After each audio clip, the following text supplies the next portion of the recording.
राधे राधे भक्तों, जय श्री कृष्णा। संतान प्राप्ति के लिए हरिवंश पुराण कथा अध्याय 23वां। ओम नमो भगवते वासुदेवाय नमः। तमेव माता च पिता तमेव तमेव बंधु च सखा तमेव तमेव विद्या च दर्विणं तमेव तमेव सर्वं मम देव देव। 23वां अध्याय। हंसों का कामीपल्य नगर में ब्रह्मदत्त आदि के रूप में उत्पन्न होना और 4 हंसों का अपने पिता से आज्ञा लेकर मुक्त हो जाना।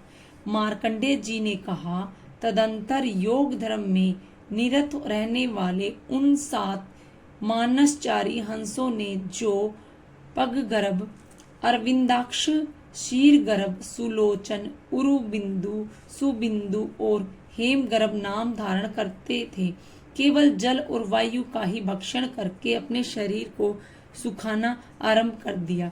इधर वह राजा अपने शरीर से प्रकाश फैलाता हुआ अपनी स्त्रियों को साथ ले उस वन में इस प्रकार घूमने लगा जैसे नंदन वन में इंद्र घूमते हो। राजन, उस राजा ने उन पक्षियों को एकाग्रता आदि ब्राह्म्य लक्षणों से योग धर्म में प्रायण देखा।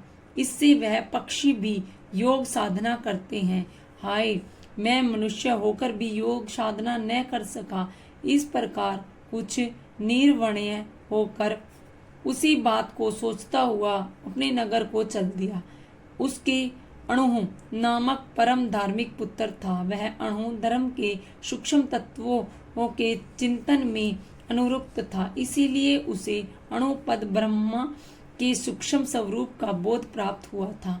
उसको शुक ने श्रेष्ठ लक्षणों वाली सत्यशील व अन्यान्य गुणों से उत्पन्न और सदा योग धर्म का पालन करने वाली अपनी कन्या कृत्वी अर्पित की थी। भीषम, जैसे कि सनंत कुमार जी ने पहले मुझे बताया था कि सुंदरी कन्या कृत्वी पितरों की ही बुद्धिमती कन्या थी। वह सत्य धर्म का पालन करने वाली नारियों में श्रेष्ठ थी। पुण्यात्मा पुरुष भी उसके स्वरूप को बड़ी कठिनता से समझ सकते हैं। वह स्वयं तो योगिनी थी ही, योगी की ही पत्नी और योगी की ही माता भी थी। मैंने पहले पितृकल्प के समय ये सब बातें तुम्हें बताई थी। राजा विभ्र आज अणुओं को राज सिंहासन पर बैठाकर प्रसन्नचित हो पूर्ववासियों से विदा ले ब्राह्मणों से सवसित वाचन कराकर जहाँ वे सचारी हंस रहते थे उस सरोवर पर तप करने के लिए चले गए। वे उस सरोवर के तट पर सब कामनाओं को त्याग निराहार रह वायु को ही पीकर तपस्या करने लगे। भारत, उनका यह संकल्प था कि मैं उन योगी हंसों में से किसी एक का पुत्र बनकर उत्पन्न होऊं और मैं भी योग धर्म का पालन कर सकूं। इस प्रकार विचार करके वे महातपस्वी विभ्राज बड़ा भारी तप करके सूर्य के समान सुशोभित होने लगे। कुरुक्षेत्र उन्होंने अपने तप से उन वन को विभ्राजित यानी प्रकाशित कर दिया, इसीलिए वह सरोवर और वह वन भी प्रकाशित सरोवर और विभ्राज वन के नाम से प्रसिद्ध हो गया।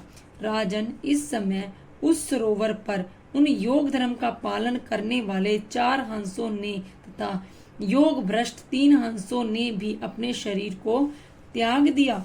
वे 7 निष्पाप महात्मा कंपीपल्य नगर में ब्रह्मदत्त आदि नामों से उत्पन्न हुए। ये सब ज्ञान, ध्यान, तप और पूजा में लगे रहते तथा वेद वेदांग के पारगम्य विद्वान थे। इनमें 4 को तो अपने पूर्व जन्मों का स्मरण था और 3 शाप से मोहित होने के कारण अपने पूर्व जन्म की स्मृति से वंचित थे। स्वतंत्र वे अपने पक्षी शरीर से में जैसा संकल्प किया था उसी के अनुसार वह अणुओं के महायशस्वी पुत्र ब्रह्मदत्त के रूप में उत्पन्न हुए। वह ज्ञान, ध्यान और तप करके पवित्र हो गया था और वेद और वेदांग का प्रागामी विद्वान था। भ्रव्य और वत्स ये दोनों वहां राजा अणु के मंत्री और श्रोत्रिय ब्राह्मण थे। छिद्र दर्शन और सुनेत्र नामक हंस उनकी श्रोत्रिय राजमंत्रियों के कुल में वेद वेदांग पारगम्मी श्रोत्रिय पुत्र बनकर उत्पन्न हुए। ये दोनों पहले जन्म में ब्रह्मदत्त के साथ रहते थे और उनकी सहायता करने के लिए उत्पन्न हुए थे।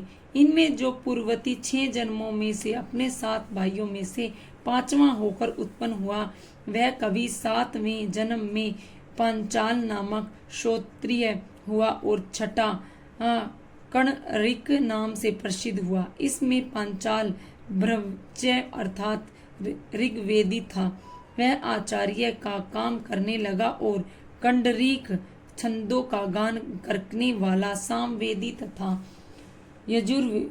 यजुर्वेदी हुआ। इस प्रकार वह 2 वेदों का ज्ञाता था। अणु का पुत्र राजा धर्मदत्त सब प्राणियों की बोली को समझ लेता था।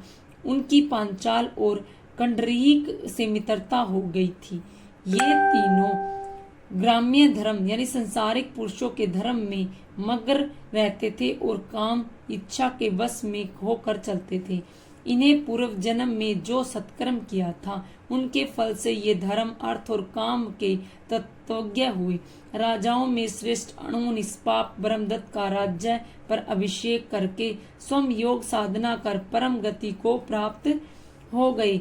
आसीत देवल की पुत्री जिसका नाम सनंती था तथा जिसका तिरस्कार करना किसी के लिए भी बहुत कठिन था, राजा ब्रह्मदत्त की धर्म पत्नी हुई। उस एक भाव यानी ब्रह्म भाव से संपन्न नम्रता की मूर्ति योग धर्म का पालन करने वाली सन्नति नाम की श्रेष्ठ कन्या को ब्रह्मदत्त ने देवल ऋषि से पत्नी के रूप में प्राप्त किया था। भारत जन्मों में 5वां होकर उत्पन्न होने वाला पांचिक कवि पांचाल हुआ, छठा कंडरीक हुआ और 7वां ब्रह्मदत्त हुआ। जो शेष सहचरी पक्षी थे वे कामिक पल्लव नगर में अत्यंत दरिद्र श्रोत्रिय कुल में सगे भाई बनकर उत्पन्न हुए। वे चारों गृतमान, सुमना, विद्वान और तत्वदर्शी के नामों से प्रसिद्ध थे और वेदों का अध्ययन करने में लगे रहते, साथ ही योग साधना के लिए गृह त्याग का अवसर ढूंढते थे और अपने सहचारियों के भोगारिक रूप दूषण पर भी दृष्टि रखते थे। इनकी पूर्व जन्मों की जैसी वैराग्यपूर्ण बुद्धि थी, वैसे ही इस जन्म में प्रकट हुई। अतः वे सब सिद्ध पुरुष योग प्रायण हो घर से चलने के लिए उगत हुए। तात जब उन्होंने अपने पिता से पूछ कर जाने का विचार किया, तब पिता ने उनसे यह बात कही, तुम लोग यदि मुझको छोड़कर वन में जाओगे तो यह तुम्हारे लिए अधर्म ही होगा।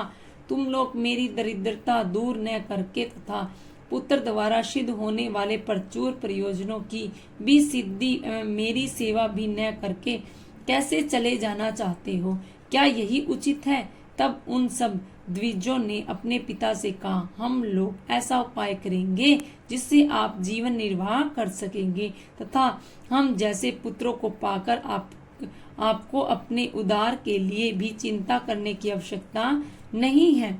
आप निष्पाप राजा ब्रह्मदत्त से मिलकर यह महत्वपूर्ण श्लोक उनको और उनके मंत्रियों को सुनाइए।